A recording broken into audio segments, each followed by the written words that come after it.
Hey YouTube, welcome to a Redneck Repair video where we use whatever's on hand to get the job done. Let's have some fun. Now one of the boys has asked me to do some repairs on their trailer.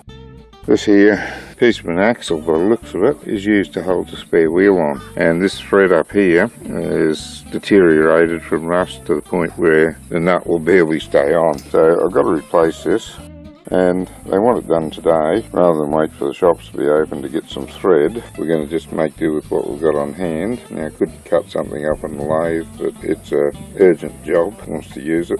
So we're going to do a redneck solution, or what the Americans call a redneck solution. I rather like those solutions. They show a bit of ingenuity in using what's to hand to get the job done. And as long as it works and it's safe, that's all you really need. So let's have a look at how I'm going to do this and get on with the job.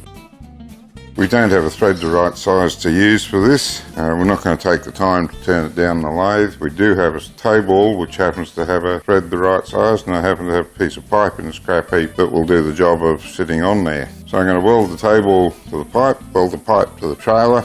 There we are, done. Hopefully as simple as that.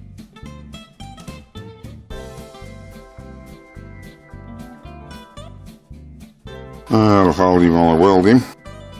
I'm going to try this with a 4mm 6010 rod. I've cranked the amperage right up. I'll get most of the heat into the ball. Okay, the ball is going a lot deeper than I expected it to. Maybe a little bit less amperage on that, I think. Not too much there. Put it down closer to the minimum for these rods, which is 110. A little bit above, but it's about 115 to give that a go.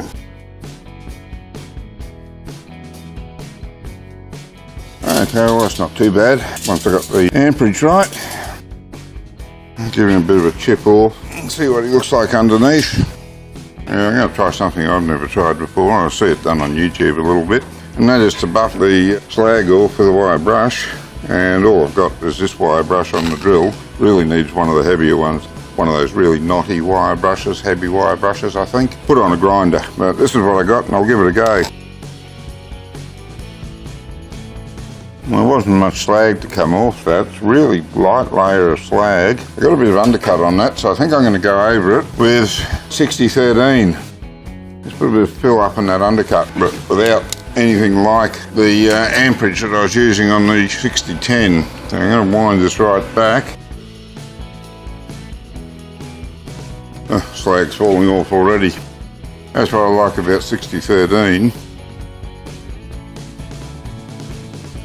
Okay, well the wire wheel I like it, but I do need to get a heavier wire wheel and stick it on a grinder I think. Now the next thing to do is to cut this off. I'm going to cut him off up here. I'll use this part of the shaft to go inside the pipe and weld him down here somewhere.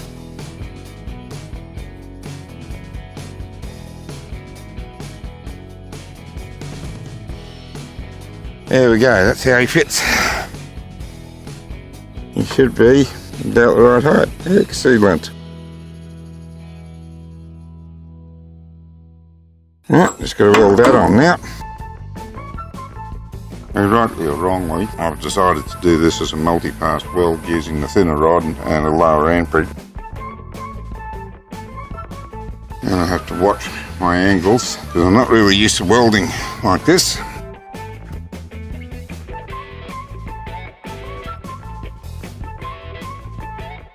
There's hot metal dropping down there, and glad I'm not right under it.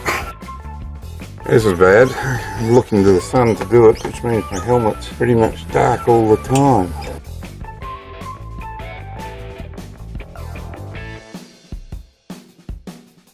Okay YouTube, that's the job done. It took about 30-40 minutes all up, including scrounging for parts. I'm just going to throw a bit of paint on it now, stop it rusting, in spite of the fact that my son has a very rusty trailer.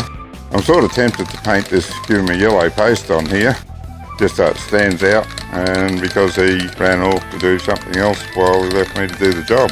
But that's kids for you.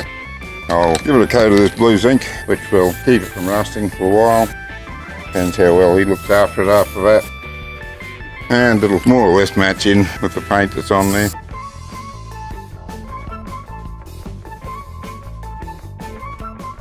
There we go, job done. Let's figure out what I'm going to charge him for that now. Hey, thanks for taking the time to watch this video. I do enjoy these sort of projects where you need a little bit of engineering ingenuity to use the tools and materials on hand to get the job done. If you'd like to see more of my projects, you can go to my channel or browse to my website. Don't forget to click like and hit that subscribe button. Until next time.